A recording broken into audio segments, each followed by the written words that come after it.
Welcome to part 3 of projectile motion. I want to feature my favorite football team and give a shout out to the Green Bay Packers. They won the first Super Bowl in 1967, the second one in 1968. They won again in 1997, and for a fourth time in 2011. They've got a great tradition. So last time we came up with the formula for the range of a projectile, v squared, where v is the original speed of the projectile,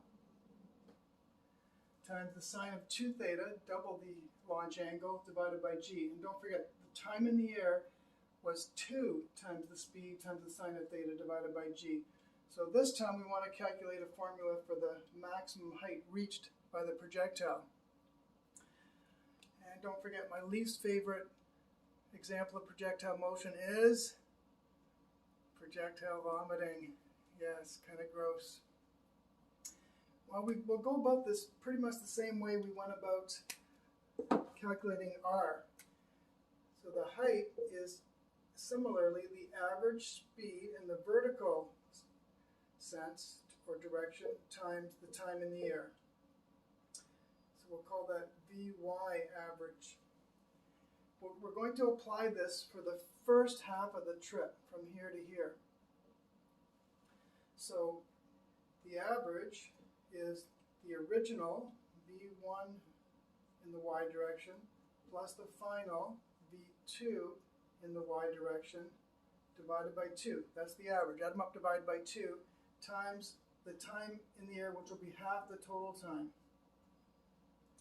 Now, since we're going from here to here, this does become the second speed that we have right here, v2y or vy2. It's 0 because at this point the projectile is not moving up or down. It's only moving sideways like we said before, where that speed is the same as this speed. So this just gives me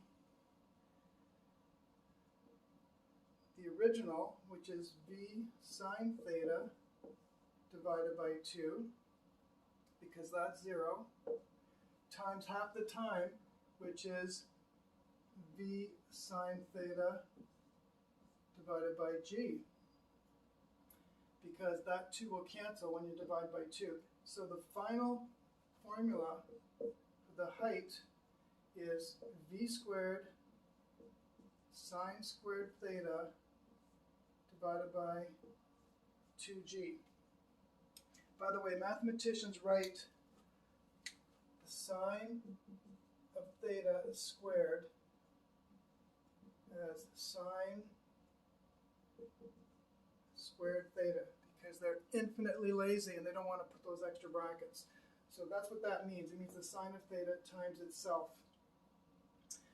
And you might ask once again, when will you get the maximum height?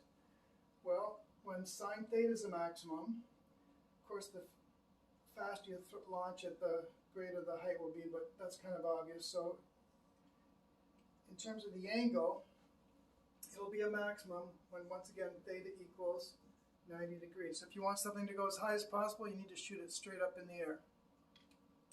Now let's just make one more comment about the range, which we talked about last time.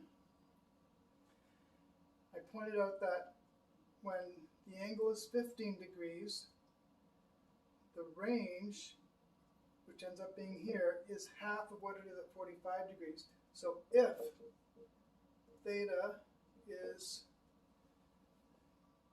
divided by 3, then the range is divided by 2. If you're talking about 45 and the one that gives you half the distance. That's not generally true. So there you have it. Don't forget to cheer on the Green Bay Packers. And in the next video, we'll talk about some more interesting features and formulas for projectile motion and motion in general. All the best.